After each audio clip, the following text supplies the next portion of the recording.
Celebrations at Jantar Mantar as Gen Z is celebrating what they see as a victory, the resignation of Education Minister Dharmendra Pradhan. I have with me Telangana's Chief Minister, Mr. Revanth Reddy, and he's made a very interesting proposal saying that the age of candidacy for both parliament elections as well as assembly elections should be reduced to 21 years. You're obviously seeing an opportunity here. You're saying Gen Z need not protest outside of parliament, but come inside and raise your voice. Yes, definitely. We have seen developed countries like Germany, Great Britain. 18 years is age limit for contesting for Lok Sabha. They can become a president or prime minister of those countries. Even Singapore also 21 years is age limit. So why can't India?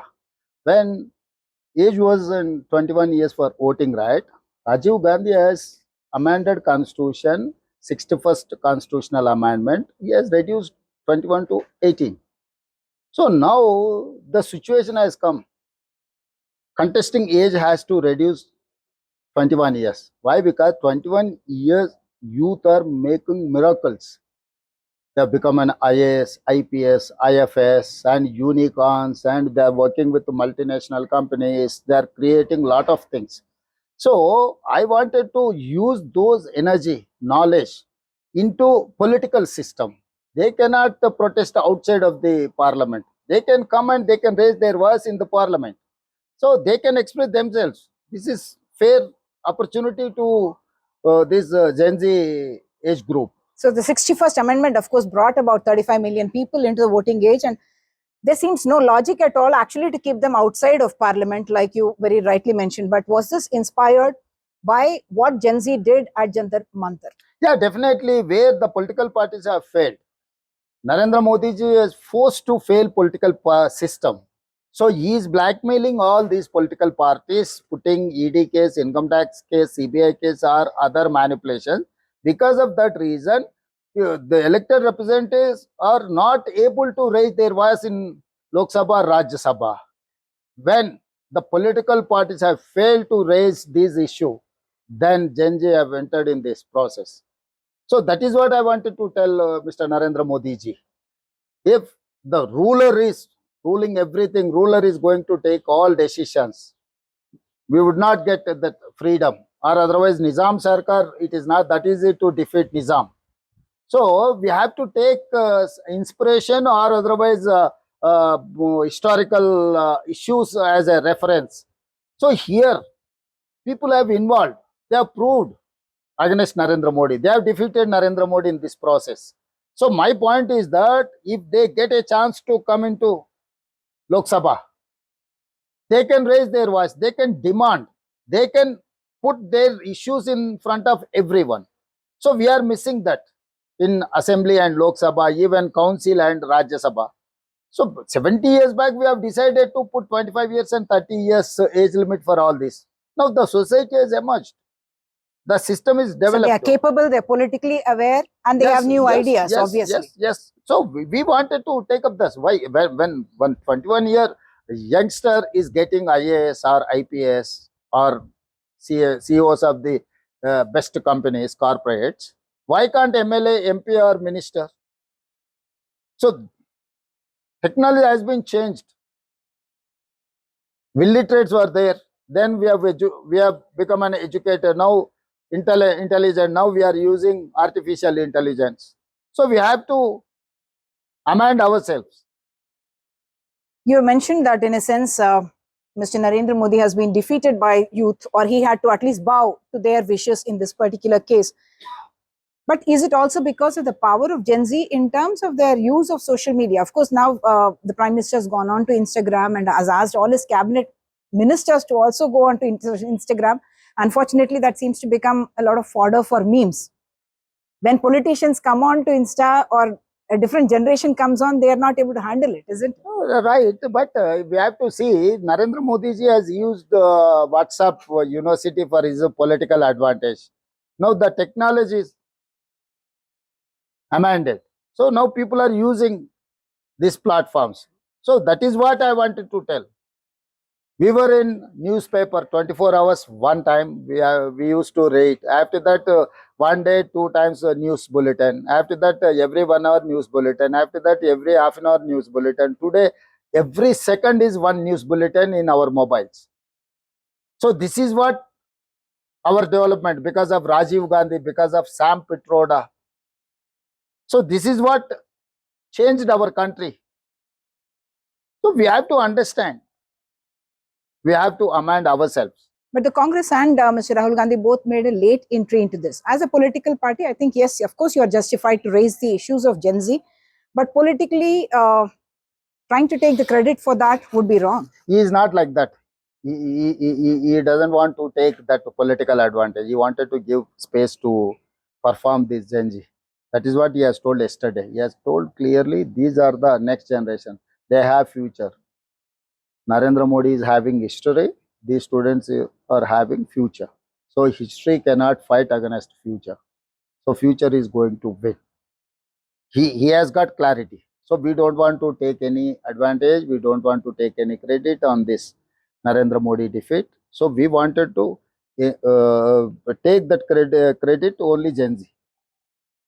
So far, you used to talk about, all political parties would talk about the women's vote as being very critical. Now, obviously, India has the largest population of youngsters who are also going to be voters in the future generation. So has, in that sense, the ground shifted?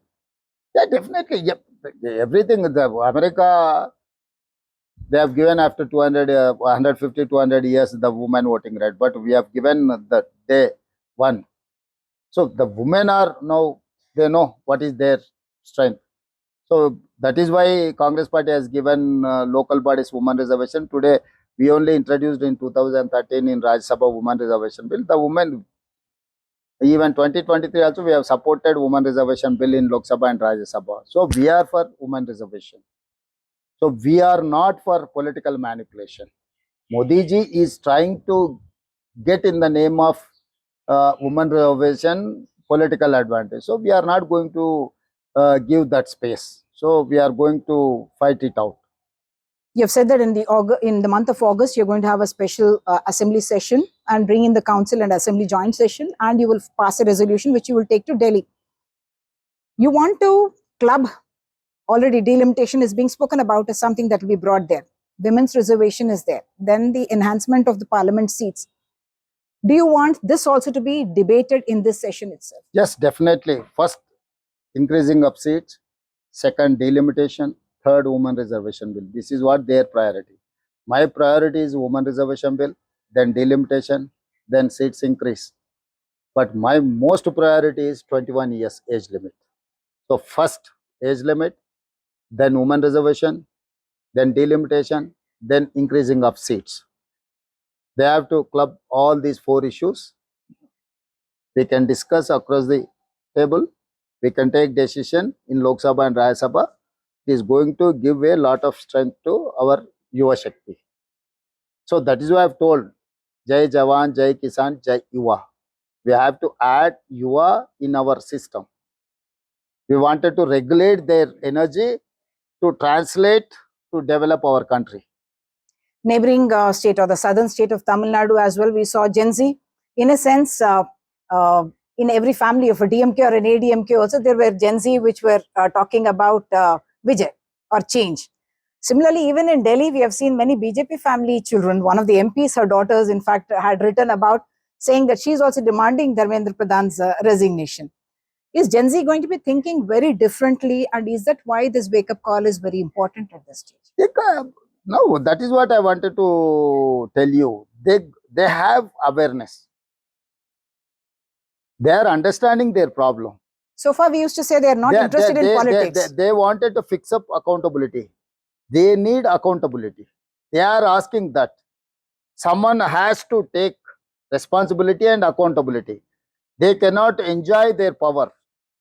Without any accountability, responsibility, they cannot enjoy their power. So they wanted to take position. They don't want to take responsibility, accountability. But Gen Z is asking that. That is awareness of Gen Z. It's a generation gap. We have to understand what is their aspiration. Then we have to address that. If you are not going to address, you are going to face the problem. The delimitation bill, obviously, there are many concerns among many states and southern states especially so. What are you going to put forth? You've already proposed a hybrid model. Tell our viewers about it, because the southern states obviously are economic powerhouses, actually powering the entire country in many senses, supporting. And yet, your voice is actually going to get reduced in the years to come if Yeah, delimitation happens. definitely, because of whatever Narendra Modi ji is saying, the formula, till now I don't know how it is going to shape up, but they are saying that they wanted to increase 50% of each and every state. I'll tell you only one example. Today Kerala is having 20 seats, Uttar Pradesh is having 80 seats. The gap between Kerala and Uttar Pradesh is 60. Tomorrow they are going to increase 50%. Kerala will become an 30 seats, Uttar Pradesh will become an 120. The gap between Kerala and Uttar Pradesh is 90. The number is the point in politics. That is how Vajpayee government has lost their position with one vote. One vote is making lot of difference. So only one area, Kerala versus Uttar Pradesh, the 30 seats are going to increase in Uttar Pradesh. That is how bigger states will become a biggest state. Small state will become a smaller state. This is a fight between smaller states and bigger states. So You're I saying the would enhancement say as is being proposed may not actually work or may not be it is acceptable. not, it's only ornamental argument. It is going to support only BJP party, not even any others. You see West Bengal, you see Bihar, you see Uttar Pradesh, you see Rajasthan, you see Madhya Pradesh, all Bimaru states, you go through that. These Bimaru states are going to increase like anything. BJP is thinking that that is their domain. If they wanted to form the government of India, so that is enough. They need not to depend on South. South, you see Kerala, Congress, Tamil Nadu is Vijay, Telangana is mine, Karnataka is Congress. Even Chandrababu Naidu also non-BJP. Maybe he is a partner. The entire South is anti-BJP. So they don't want to give any power, or they don't want to depend on South. That is how they wanted to settle score with South. But what is the way out? We seem to be in a... So whatever you want to increase, first of all, as it is number like 76, Indiraji has done with same number, she has done delimitation. 2000 Vajpayee ji with same number, he has done delimitation. Status code 1971. Yes, 1971, Census. 2001, and 71 is population. The policy has made Indiraji in 76. Even 2001, Vajpayee government has adopted same Indiraji policy. If you wanted to delimitation, we don't mind. With the same number, Telangana is having 17. With 17, you can do delimitation. In 543, you can implement 33% women reservation, 181. You give it to straight. You need not to wait till 2029. You can implement same thing in Uttar Pradesh in next year. But he doesn't want. He wanted to increase only where his party is having number. That party, he thinks that his party is country. Bharatiya Janata Party or Bharat is one and the same for him.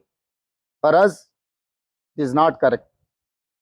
Is there also, in a sense, a failure of parties like the Congress or the Southern chief ministers to be able to make this into a public issue which people will also talk about? Because everyone understands that we are in different levels of trajectory as far as development is concerned. They are talking about malnutrition, we are talking about aging and probably geriatric problems in a Kerala.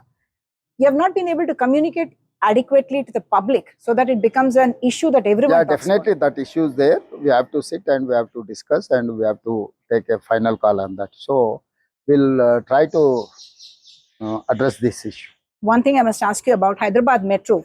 You took it up very ambitiously from the L&T. Did you make a mistake in either taking it over from the L&T or changing the route? And now the center doesn't seem in a mood to grant you what you want.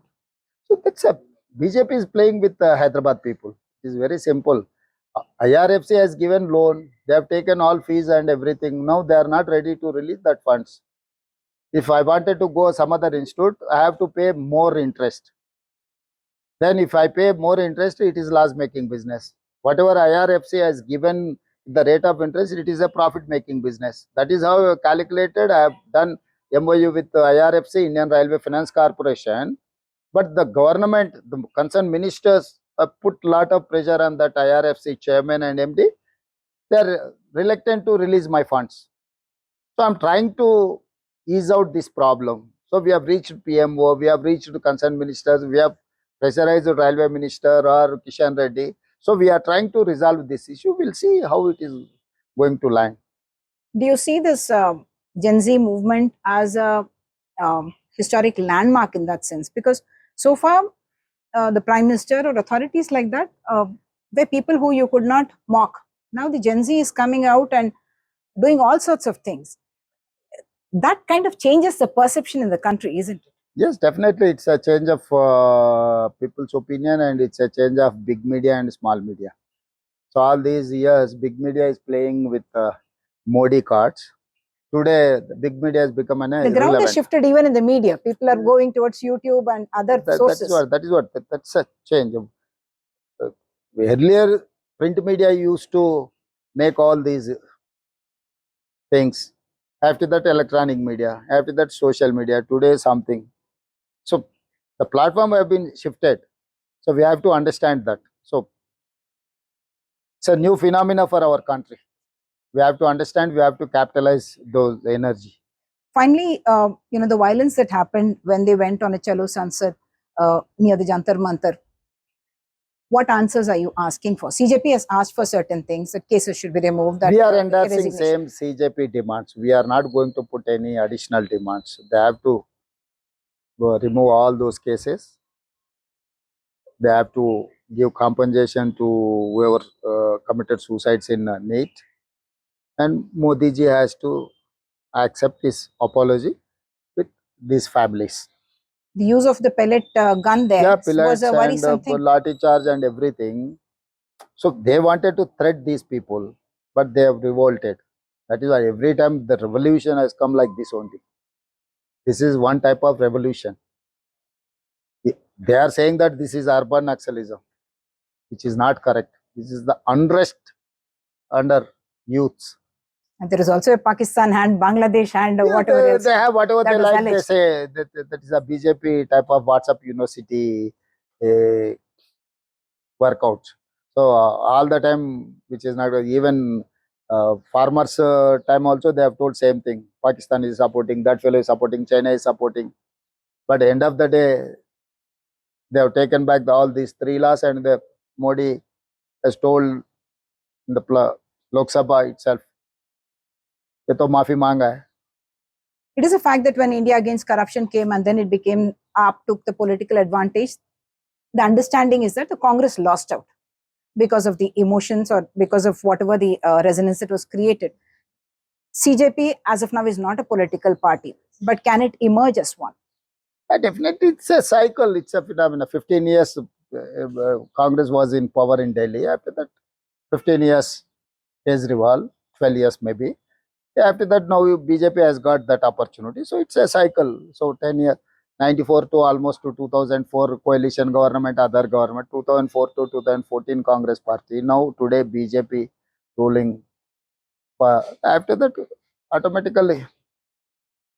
You don't see once again the Congress losing out because of that? That's my question. No, same thing happened in Telangana. After 10 years, we have come in power, no. So same thing happened in Karnataka. Same thing happened in Kerala. After 10 years, we have got into power. So people will decide. What did you think of the Vijay phenomenon? What happened? All politicians started talking about it. Something unprecedented happened there. And beyond that, he's also talking about the biggest thing of bribes and corruptions. Is that something that other governments can take inspiration from, including Telangana? Telangana doing much better job than any state. You go and see my ACB cases and other things. Across the window corruption I'm talking about, what the citizen experiences. You go and see, you compare with any other state, you compare with Telangana. Telangana is doing much better than any other state. I'm telling you, you go and experience and you come back. So we are setting a role model for any state. So if there is anything better than Telangana, I'm ready to accept or ready to take that inspiration from any place. That may be Delhi, that may be Tamil Nadu, that may be any other place. So I don't hesitate to take any better things to into my state. So thank you so much, Mr. Revanth Reddy, for joining us on Dekoder. So whether or not the other initiative, but certainly Mr. Revanth Reddy taking the initiative of asking the country to allow 21-year-olds to become MPs and MLAs so that they enter the legislative assemblies and parliament to be able to voice their concerns inside these kind of fora.